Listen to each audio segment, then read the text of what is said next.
tuacheni hizo tabia mbovu, tubadilike. Mungu yupo. Siwezi kumforce binadamu wenzangu aniamini kama nimebadilika. Ila kwa Mungu anaona kabisa nimefanyaje? Nimebadilika, na mimi ninabadilika hasa kwa vitendo. Kuhusiana harusi ya Bwana Abbas pamoja na Bilela. Bwana Abbas kulingana na sifa yake na Bilela kulingana na sifa yake imefanya jambo hili kuzungumzwa. Lakini mimi jambo langu kubwa si kuangalia nini alichokuwa akifanya Bwana Abbas kipindi cha ushoga wake na huyu katika usagaji wake.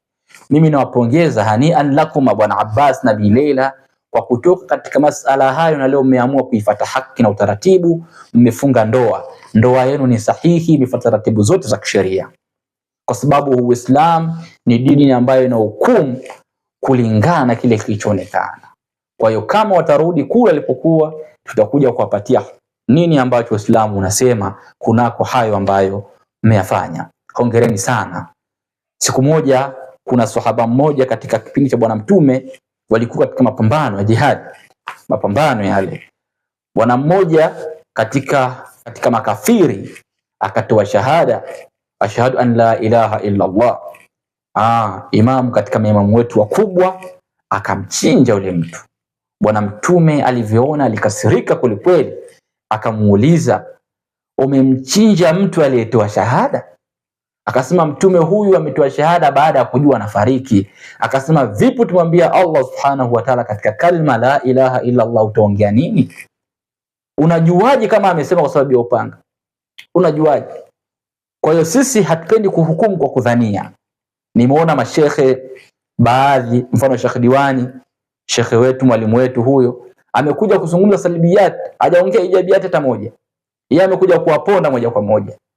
Uislamu sio huo. Uislamu unahitaji upole, ustahamilifu na kuvumiliana. Ili kundi kubwa la mfano watu kama hao waweze kujua kuna viongozi watupokea, wanatufundisha dini inavyosema kwa upole na kutuhurumia. Kwa sababu kuna wengi wameingia katika njia ambazo si nzuri, wengine sio za kutaka, wengine wameingizwa na jamii zetu katika maisha yetu tunaishi mtaani. Allah subhanahu wa ta'ala anasemaje kuhusiana na masala ya kuwa wapole katika masala ya kufikisha dini yetu? Allah anamsifia Bwana Mtume ambaye ndiyo kudwa kwetu, ndiyo mfano wa kuiga katika maisha yetu. Allah anasema katika suratul Imran aya 159, anasema fabima rahmatin minallahi linta lahum. Mtume alipokuwa akikumbuka rehema ya Mungu, huruma ya Mungu, ulikuwa ukiwahurumia hao. Mashallah. Mungu anaendelea anamsifia, walau kunta fadhan ghaliza alqalbi lamfadhu min hawlik. La wewe Muhammad ungekuwa ni mgumu kuingilika, ungekuwa ni mkali, ungekuwa wewe huongee nao vizuri hawa watu, lamfadhu min hawlik, wote wakikimbia, usingebakia hata na mmoja, wakikimbia. Angalia Mungu anamwambia maneno mazuri, maneno matamu, fa'afu anhum ya Muhammad. Watakuja mfano kina Abbas, fa'afu anhum, hawa wasamehe, wastaghfir lahum, na uombe msamaha, washawiruhum fil amri, na ikitokea nafasi ya kukaa nao, kuzungumza nao, kushauri nao, shauriana nao, mshauriane. Mashekhe billahi alaikum, mmemwita Bwana Abbas mkazungumza naye, mkamkumbusha kwamba bwana dini nataka 1 2 3, mkamfundisha dini akaitambua. Umeshavuka huko sasa, itambue dini unayotaka. Mmefanya hivyo au mnampiga tu maneno? Mashekhe turudi katika mistari.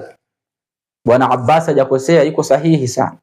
Kwa kama alikosea, sisi tumuombe Mungu Allah subhanahu wa ta'ala msamehe, ameshatoka huko. Maneno mazuri yanasemwa na watu wenye hikma, wenye busara. Fala tadhaku bi'aibi an-nas yawma, isitokee hata siku moja ukacheka aibu za watu. Fa inna likulli nas lahu uyub, hakika kila mmoja katika sisi na mapungufu yake. Kwa mashekhe zangu, tuwaombe dua na Allah wasimamie Sheikh Abbas na Bilela, ndoa yao iwe njema, na mfano wa hao waweze kuondoka, waige hao. Wamekuwa ni mfano wa kuigwa na watu kupigiwa mfano katika hii dunia.